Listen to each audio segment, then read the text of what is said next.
Excuse me, I whispered to a passing waiter, placing my empty glass on his tray. He didn't even nod. It was fitting. In this ballroom filled with the city's elite, I was less than a ghost. I was furniture. Across the room, my husband, Julian, threw his head back in laughter.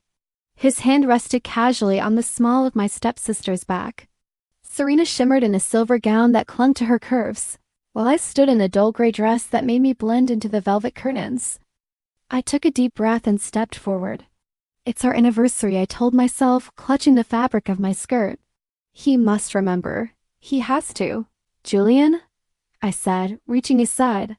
He didn't turn. He was too busy charming a heavy-set man in a tuxedo. The merger is practically done, Mr. Henderson. We just need to finalize the logistics. Julian, I tried again, louder this time. He finally snapped his head toward me, his eyes cold and irritated. Elara, what are you doing here? I told you to stay by the table. I just wanted to wish you a happy anniversary, I stammered, feeling small under his glare. Serena let out a soft, musical laugh. She leaned in, her red lips curving into a cruel smirk. Oh, Elara. Always so needy.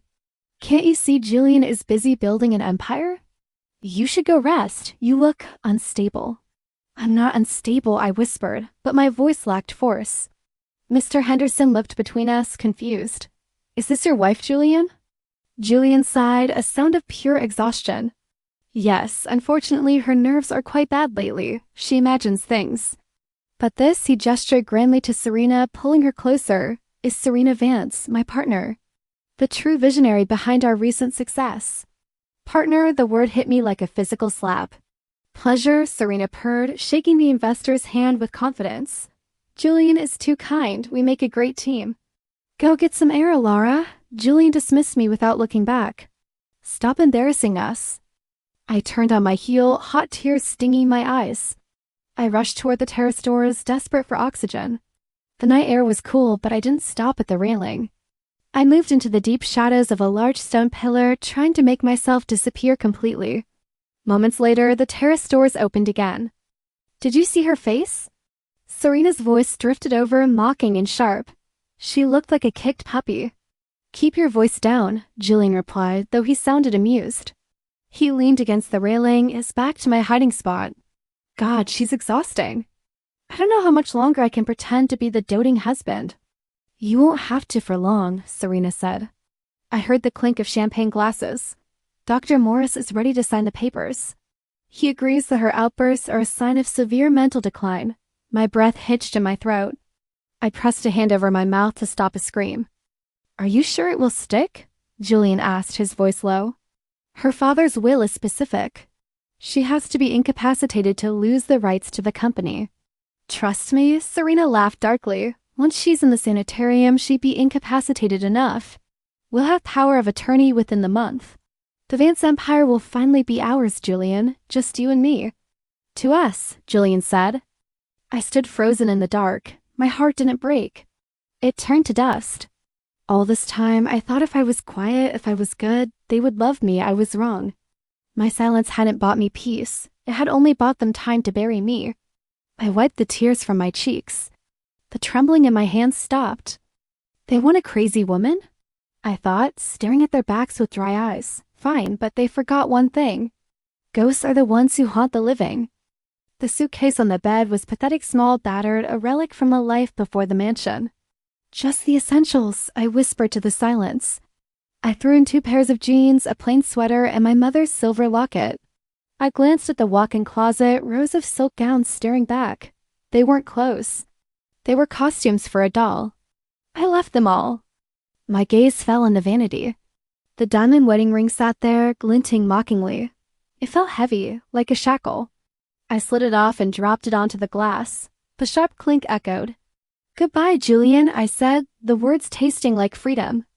Rain lashed against the diner windows, blurring the neon sign. It was midnight, and the place was empty except for Mr. Sterling in the back booth. I slid into the seat opposite him. He looked tired, his gray hair wet. You're late, Elara, he said, pushing a coffee toward me. I had to be careful. The house has cameras, I replied, wrapping my hands around the mug. Did you bring the papers? Sterling pulled a thick envelope from his briefcase. This is dangerous. If Julian finds out ... He won't, I cut him off. He's too busy celebrating with Serena to notice his wife is gone. Is the blind trust set up? It is, Sterling said, tapping the document. This freezes the main inheritance, the liquid assets, the real estate portfolio. Everything goes into a lockbox account managed by a third party. You and only you have the key. I picked up the pen. My hand didn't shake. So Julian gets ... Nothing but the standard operating budget, Sterling finished with a grim smile. He'll think it's a bureaucratic delay. By the time he realizes the tap is run dry, years will have passed. I signed my name at the bottom. Elara Vance. The ink looked dark and permanent. There, I said, sliding the papers back. Sterling looked at me with sad eyes. Are you sure about this? Once you walk out that door, you disappear.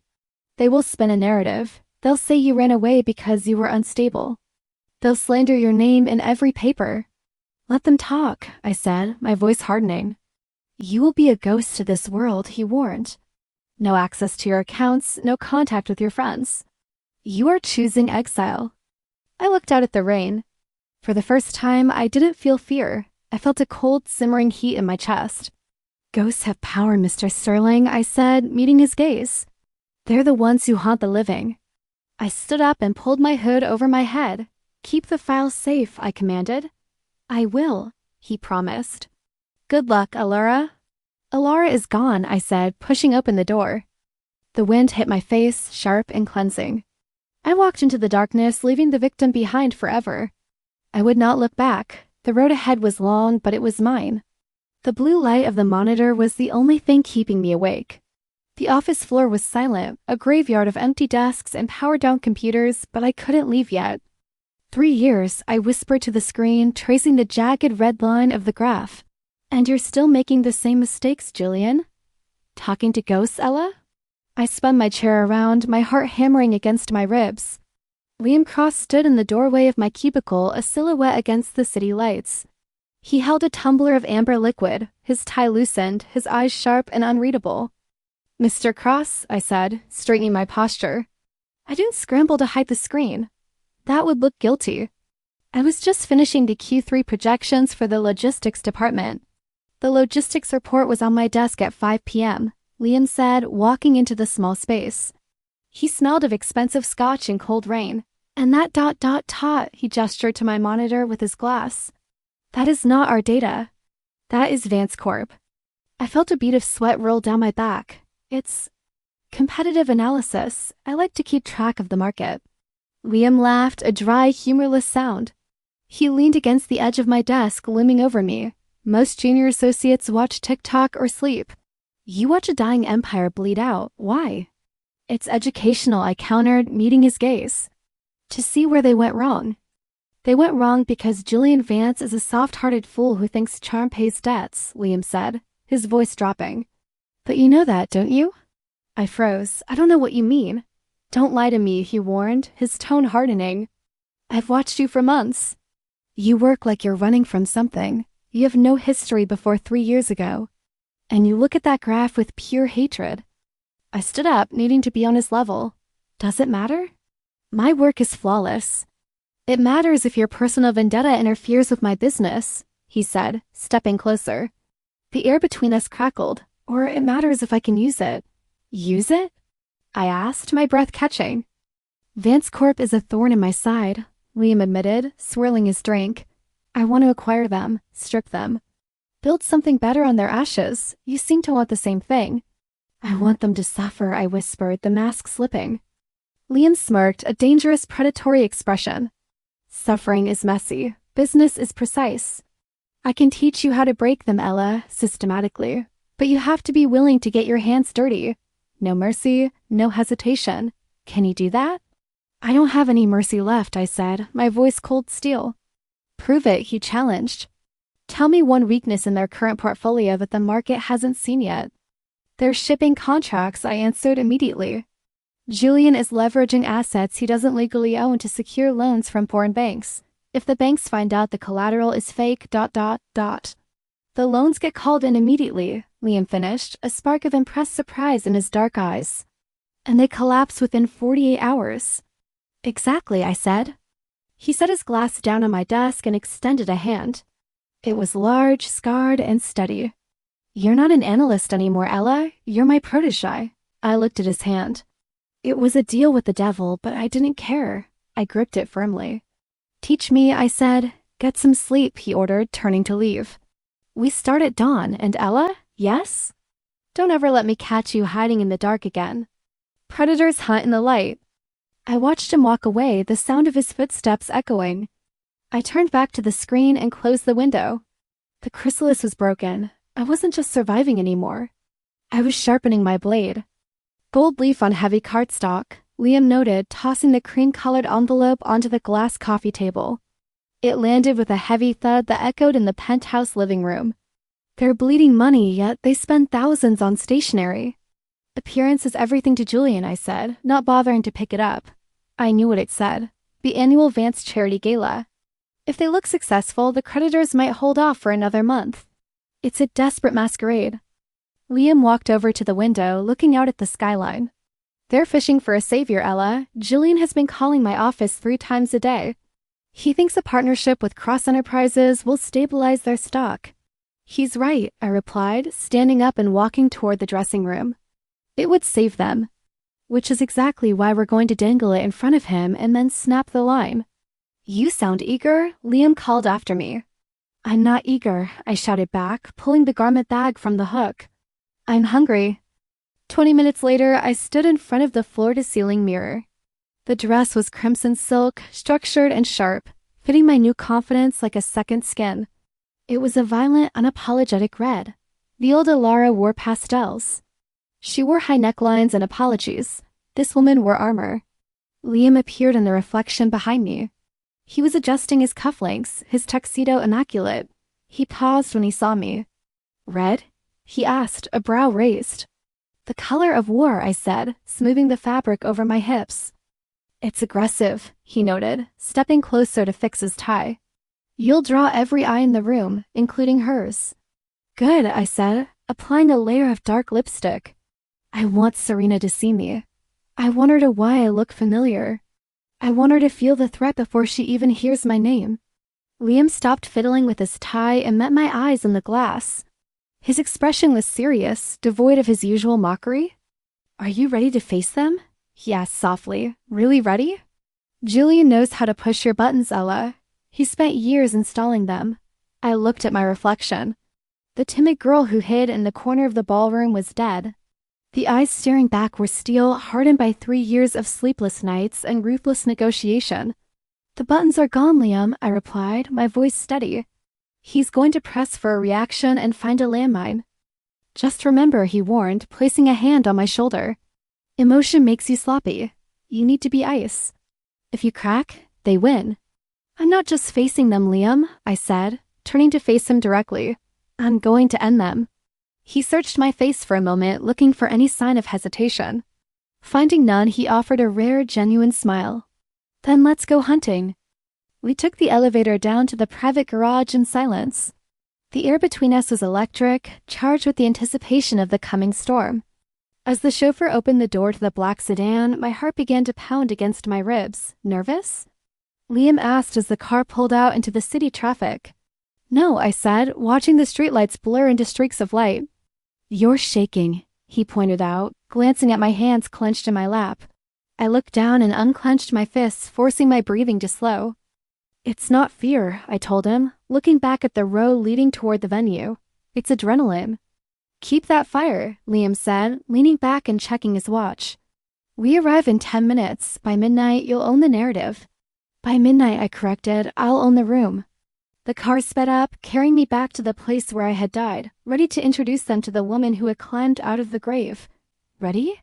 Liam whispered, his hand warm and steady on my lower back. Always, I replied, though my pulse hammered against my throat like a trapped bird. The heavy oak doors groaned open, and the hum of the gala stopped instantly. It was as if someone had cut the power to the room. The silence wasn't just quiet. It was heavy. I stepped into the light. Hundreds of eyes turned toward us. I felt their gaze dragging over the crimson silk of my dress, the diamonds at my throat, and the man on my arm. To them, I was a stranger. To them, Elara Vance was a mouse who had scurried away years ago. This woman Ella was a predator. "They're staring," Liam murmured, leaning close to my ear, playing the part of the attentive lover perfectly.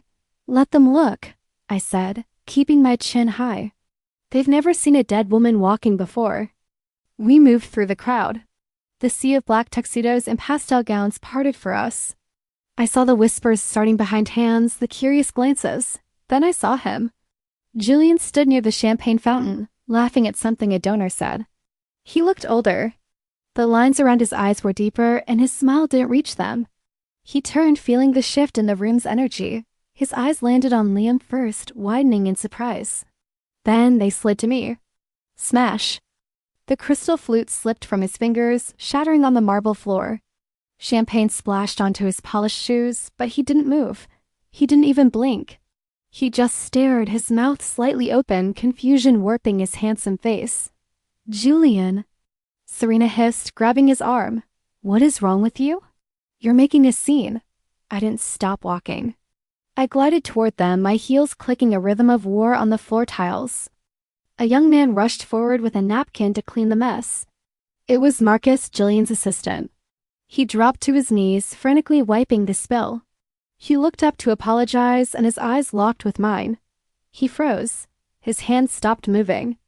I saw the color drain from his face. He knew my eyes. He was the one who used to bring me tea when Julian forgot I existed. "Mrs.?" He breathed, the word barely a ghost of a whisper. I put a finger to my lips, a subtle, almost imperceptible gesture. Marcus swallowed hard and looked down, his hands shaking as he gathered the glass shards. He wouldn't speak. He was too terrified. "Mr. Cross," Julian managed to say, stepping over the mess Marcus was cleaning. He wiped his damp hands on his jacket, his composure cracking. I wasn't sure you would come." "I rarely accept invitations," Liam said, his voice smooth and cold. But my associate insisted. Julian turned his full attention to me. He was sweating. He looked for the timid girl he had married, the one who slouched and stammered.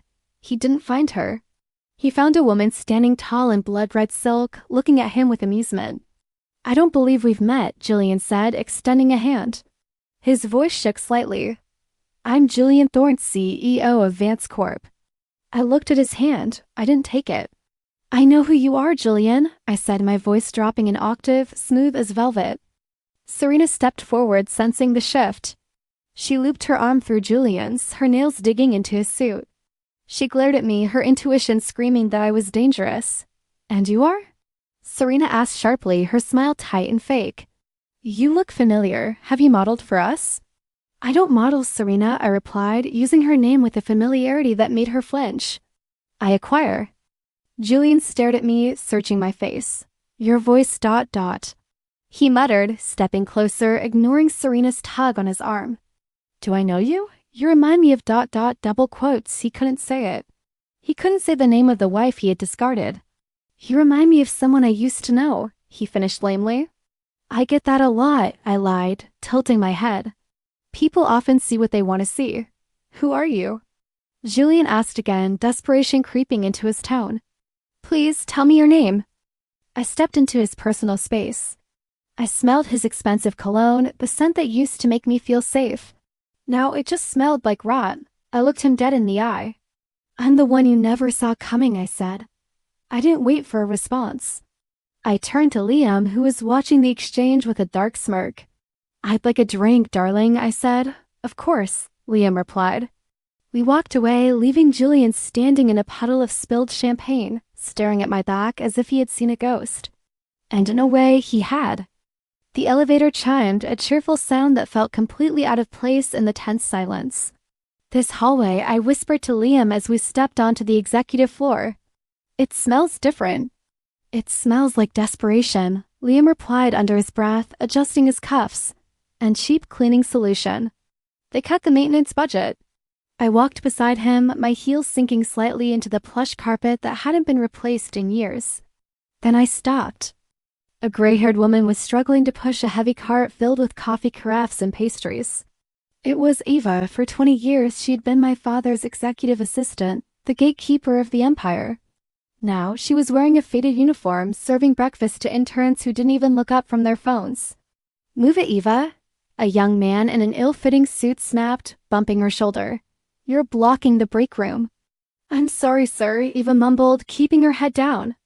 My blood boiled. I took a step forward, my hand twitching to slap the disrespect out of the boy, but Liam's hand clamped firmly on my arm.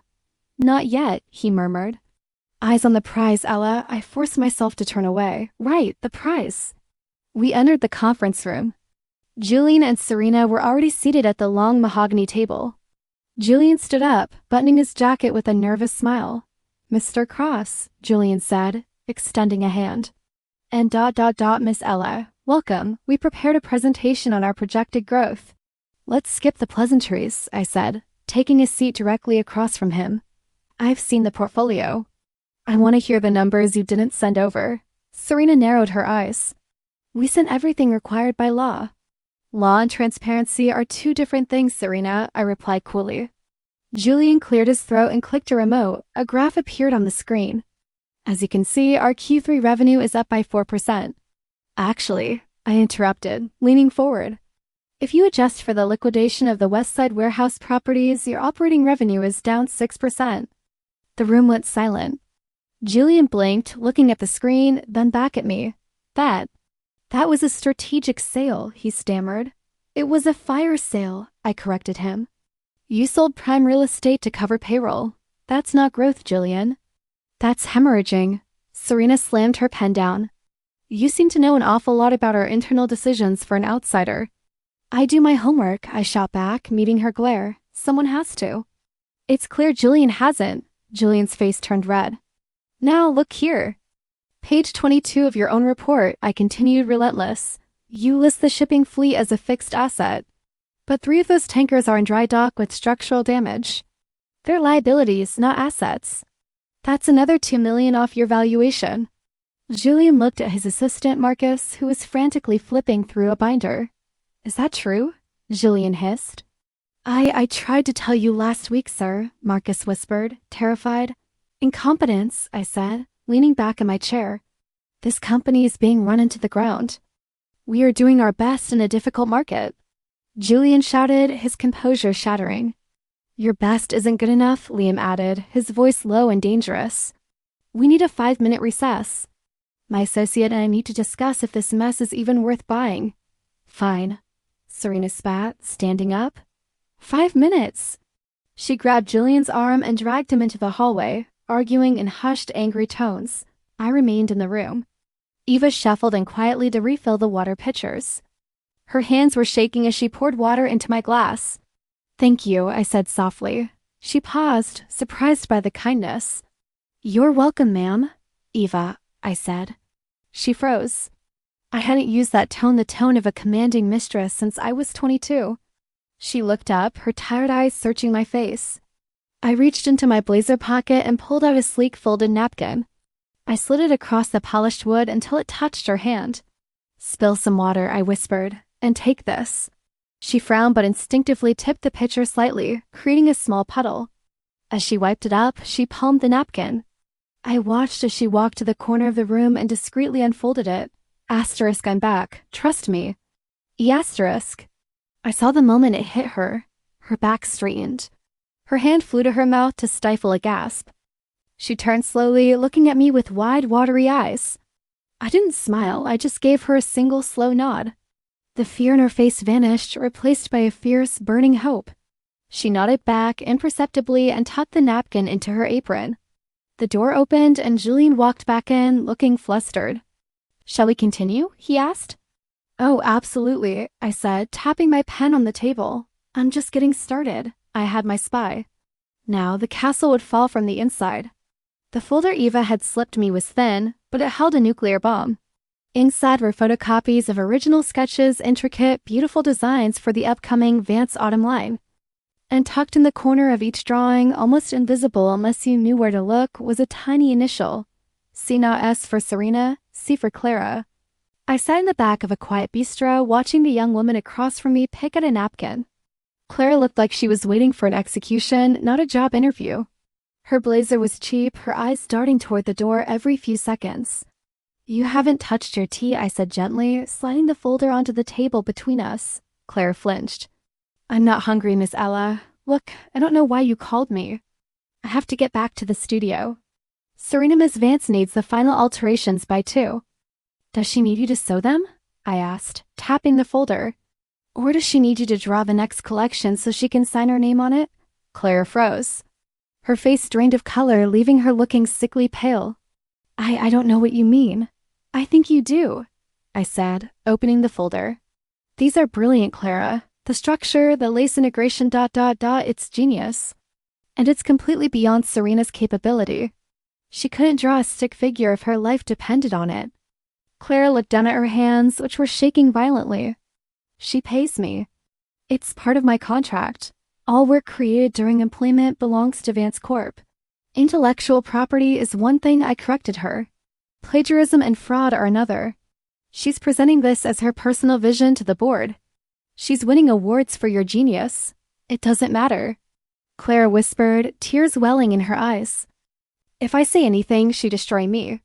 She told me I'd be blacklisted. She said no one would hire a traitor. She's lying, I said firm. You don't know her, Clara hissed, her voice cracking. She's powerful. She has the press, the money, She is nothing but a borrowed name and a crumbling throne, I interrupted. I reached across the table and covered her trembling hand with mine. The contact made her look up, her eyes wide with fear. I was you once, I told her, letting my mask slip just a fraction. I let the raw honesty of my past bleed into my voice. I let them take everything, my voice, my dignity, my home, because I was afraid. I thought if I stayed quiet, I would be safe. But I wasn't safe, Clara. I was just slowly dying. Clara stared at me, a tear escaping and tracking down her cheek. What do I do? Fear is a liar, Clara, I said, squeezing her hand. It tells you that you're small so that people like Serena can feel big. But you have the talent. She is nothing without you. I pulled a contract from my purse and placed it on top of the sketches. Cross Enterprises wants you, I said. Senior designer, full creative control, and double your current salary. Clara gasped, looking at the number on the page. Double? But why? Because talent deserves to be recognized, I said. But there is one condition. She hesitated, pulling her hand back slightly. What is it? The launch party is in 3 days, I said, my voice dropping to a conspiratorial whisper. When Serena unveils the collection, I need you to be there. And when the time comes, I need you to stand up and claim what is yours. In front of everyone? She squeaked. I can't. I'll faint. You won't fall, I promised, my eyes locking onto hers with unwavering intensity. Because I will be standing right next to you. And Liam Cross will be standing next to me. They can't blacklist you if you're already hired by their biggest rival. Clara looked at the contract, then at the sketches, and finally back at me. She took a shaky breath, wiping her face. She called me a glorified seamstress yesterday, Clara whispered, a spark of anger finally igniting in her eyes. Then show her she's wrong, I said. Sign the paper, Clara. Let's burn her house down. Clara picked up the pen. Her hand was still shaking, but she pressed the tip to the paper. Okay, she said, her voice small but determined. I'll do it. I sat back, a cold satisfaction settling in my chest. The trap was set. Now we just had to wait for the mouse to take the cheese. He authorized the transfer an hour ago, Liam said, walking into my office and tossing a blue file folder onto my mahogany desk. $2 million from the operational reserve to secure the platinum sponsorship for the gala. He thinks if he buys the table next to mine, I'll be forced to sign the merger. He is bleeding the company dry to buy a bandage, I noted, tracing the rim of my porcelain teacup. Does the board know? Not yet. But when they find out he used payroll money for champagne and appearances, they will eat him alive. He is gambling with money he doesn't have, Ella. He thinks he can charm his way out of math. He always has, I said, a bitter smile touching my lips. He thinks the world owes him success, and Serena? Liam's expression shifted from professional to dark amusement. He walked to the sidebar and poured himself a drink. That is the more interesting development. The courier delivered your gift to her private office at noon. Did she open it? Pandemonium? Liam laughed, a low, cruel sound. My source in the mailroom said she opened the velvet box and shrieked like a banshee. She didn't just drop it. She threw it across the room. She accused her personal assistant of planting it to mock her. It was just a silver charm bracelet, I said innocently, though my heart raced with vindictive pleasure. A replica of the one my mother wore every day. The one Serena stole from her jewelry box the day after the funeral. She swore she never took it. She remembers, Liam confirmed, swirling his eyes. She started raving about ghosts. She demanded to know who sent it, but there was no return address. She's convinced someone inside the house is tormenting her. She fired 3 maids on the spot. She thinks she's being watched. Good, I whispered, feeling a cold satisfaction settle in my chest. Let her question every shadow. She spent years gaslighting me, making me feel crazy. Now it is her turn. She suspects you, Liam warned, sitting on the edge of my desk. She asked Marcus if Ella had any siblings. She's trying to connect the dots. She told Julian that you look at her like you know her sins. Let her try, I said, leaning back. By the time she figures it out, the ink will be dry on the bankruptcy papers. They are fighting, you know, Liam added. I heard them arguing in the hallway. Julian blames her for the bad press. He said her jealousy is a liability. Serena screamed that his incompetence is ruining the legacy. The house is divided. A house divided cannot stand, I quoted softly. It is not just standing, Liam said, checking his watch. It is trembling. You don't even have to push anymore. Gravity is doing the work. I set the cup down. I don't want gravity. I want to watch the impact. You are terrifying, he said. I am just a mirror, Liam, to paranoia. To justice, I replied. The smell of antiseptic and stale lavender hit me the moment the automatic door slid open.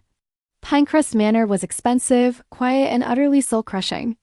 It was a gilded cage where wealthy families parked their problems. Room 304, the nurse said, barely looking up from her tablet. She's having a good day, but don't expect much conversation. She mostly stares at the window. Thank you, I said, clutching my purse tightly.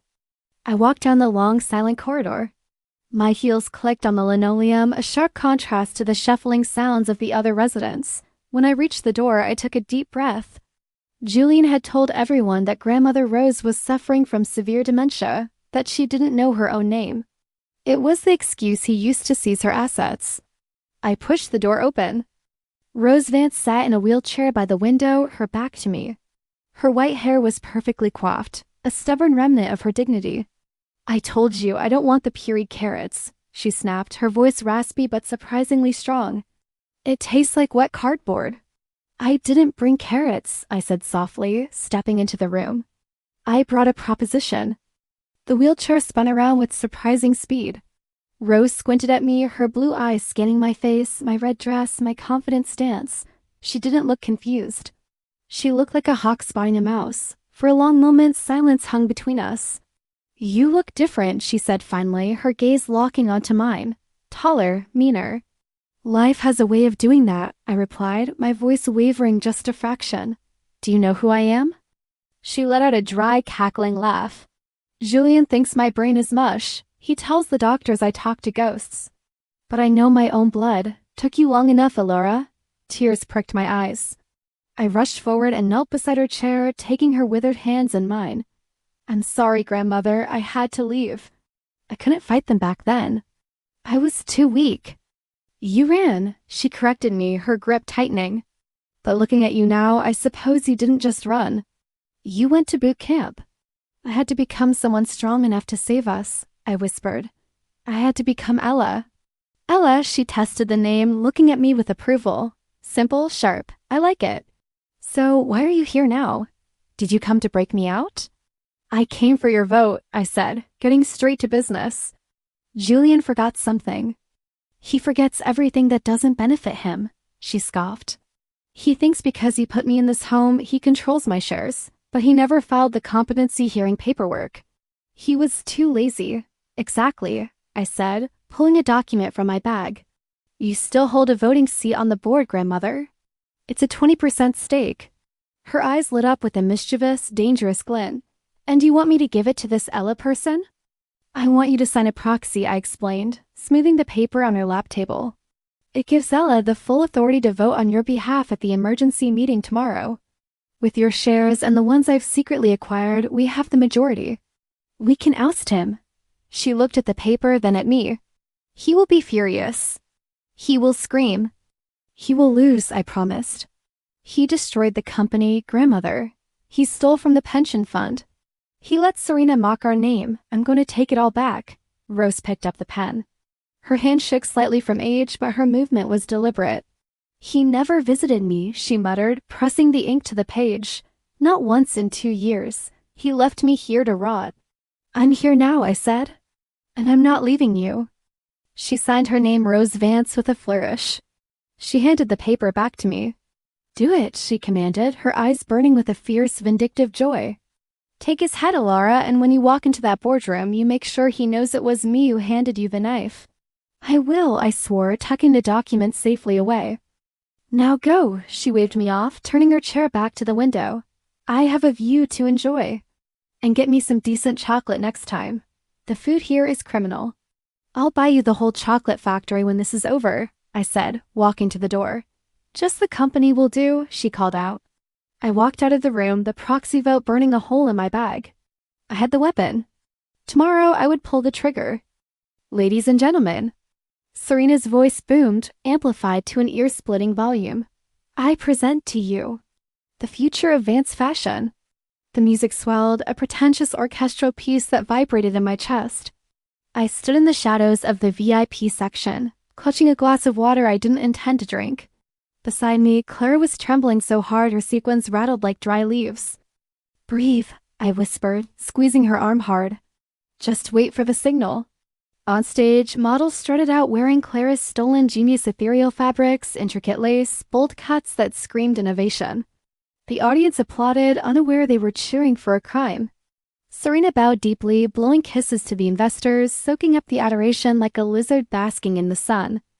I poured my soul into this collection, Serena crooned in the microphone, fake tears glistening in her eyes. Every stitch tells a story of my personal journey. Your journey to the photocopier, Liam muttered from my other side. He checked his phone. Now. Suddenly, the massive LED screen behind Serena flickered. The Vance logo dissolved into jagged static. A hush fell over the crowd as a grainy video replaced the glossy branding. It was footage from inside the design studio. The timestamp read 3 weeks ago. You call this trash? On screen, Serena's face was twisted in ugly rage. She threw a sketchbook at a cowering figure, Clara. I don't pay you to think, Clara. I pay you to draw so I can put my name on it. You are nothing without me, a ghost. The ballroom went deathly silent.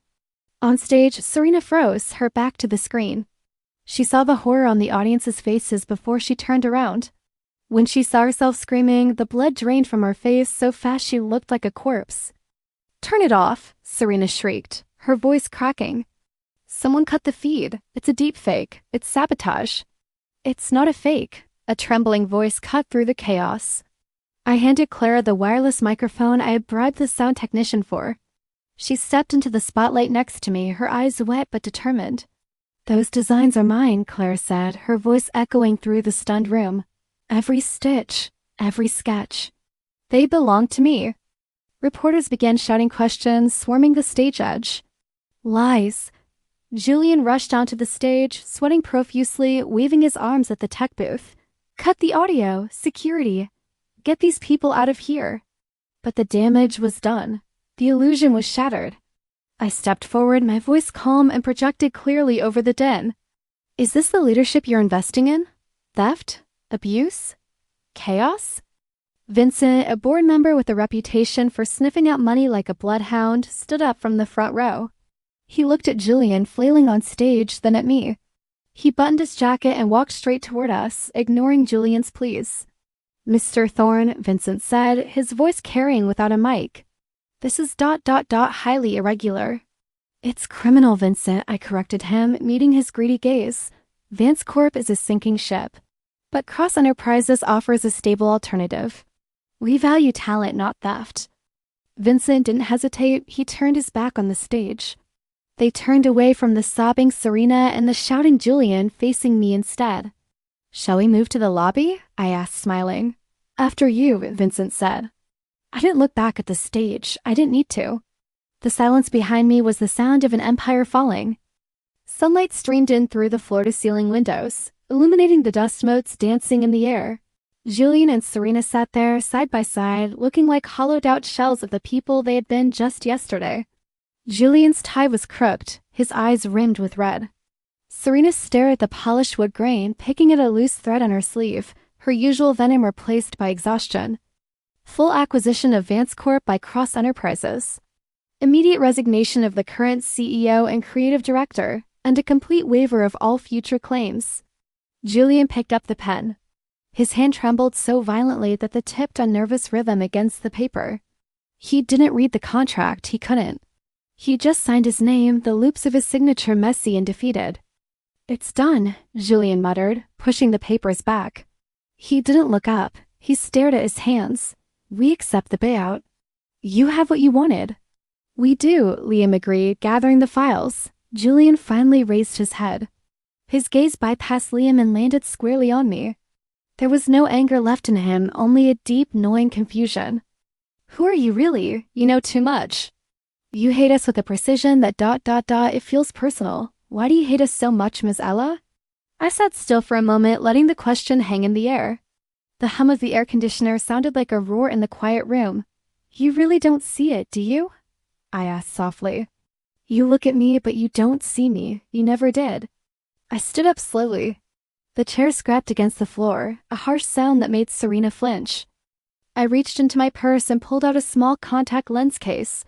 Placing it on the table, I looked Julian dead in the eye. When I looked back at him, my eyes were no longer the warm hazel of Ella. They were a striking, stormy gray, the eyes of the Vance bloodline. My father's eyes. I picked up a napkin from the water service tray and wiped the dark, aggressive lipstick from my mouth, revealing my pale, natural lips. "You didn't just ignore me, Julian," I said, my voice dropping to its natural, softer pitch.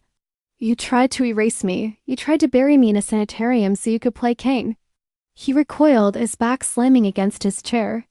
His mouth opened, but no sound came out at first. He looked like he was seeing a ghost rising from the grave. "Elara?" he whispered, the name strangling him. "No. That's impossible. You left." "I escaped," I corrected him. Serena's head snapped up. She stared at me, her eyes widening until they looked ready to burst. She scrambled to her feet, knocking her heavy leather chair over with a deafening crash. "You!" she shrieked, pointing a shaking finger at me. "You're lying. Elara is a mouse. She's weak. She's nothing. You can't be her." "I was nothing," I said, my voice rising, filling the room with the authority I had earned through fire. "I was the furniture you walked past. I was the silence you took for granted. But you forgot that even a mouse will bite if you corner it. This is fraud." Serena screamed, looking wildly at the other board members, at Vincent, at anyone who would listen. "She tricked us. This is illegal." "It is perfectly legal," I said coldly. "I bought my own company back, Serena. Using the money I made while you were busy stealing credit for work you didn't do." I placed my hands flat on the table and leaned in, looming over them. "I am Elara Vance," I declared, "and I am the owner of this building. The owner of this legacy. And you two?" I paused, savoring the terror in their eyes. "You two are trespassing."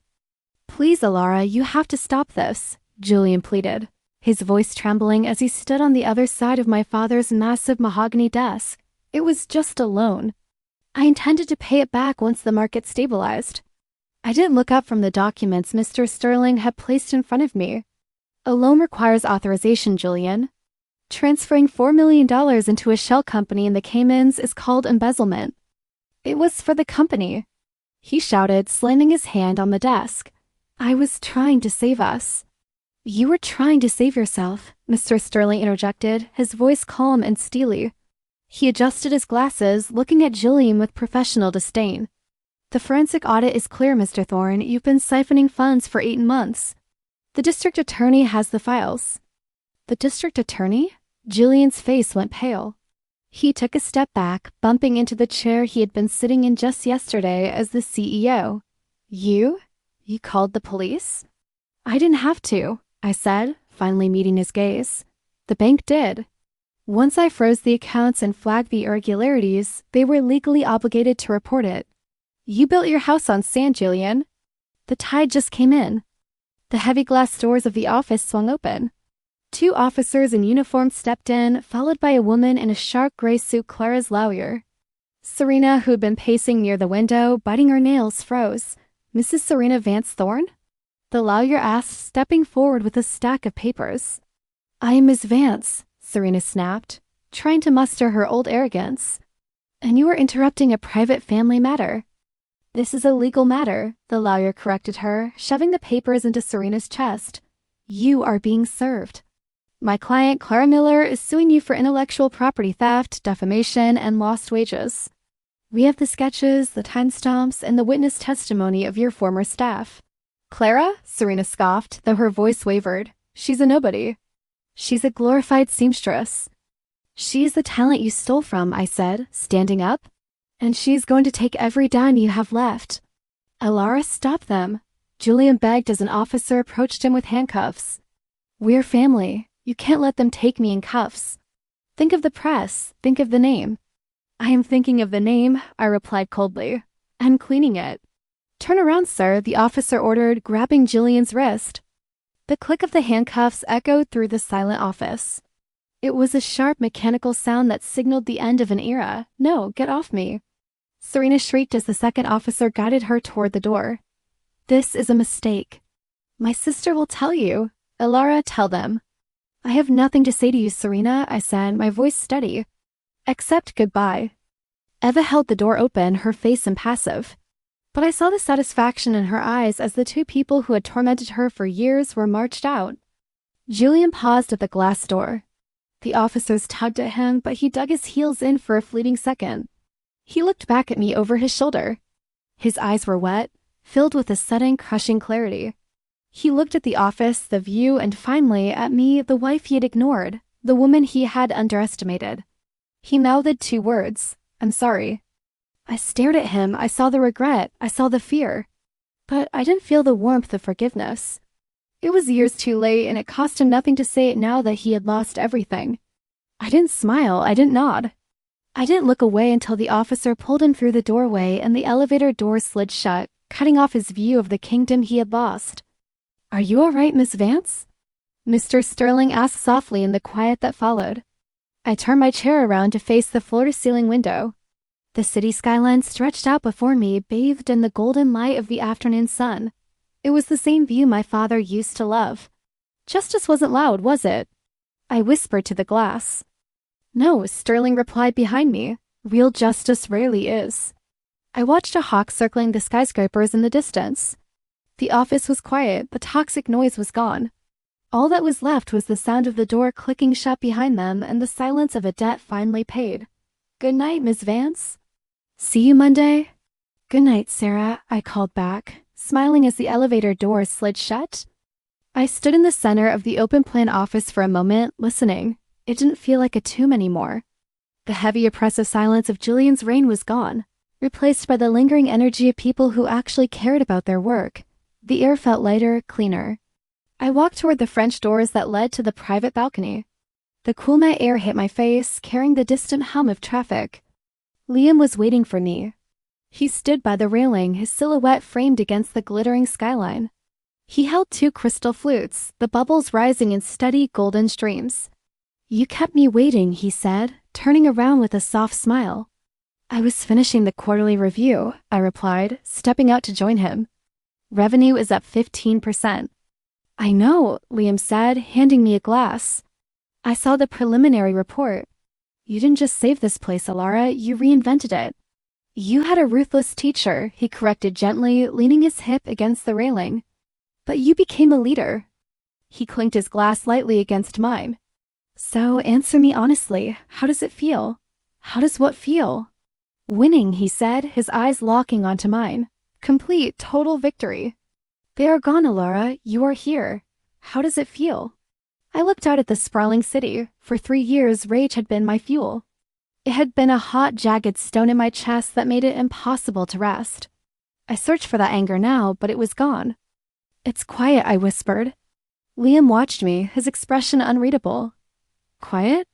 "For so long, I was screaming inside," I explained, looking back at him.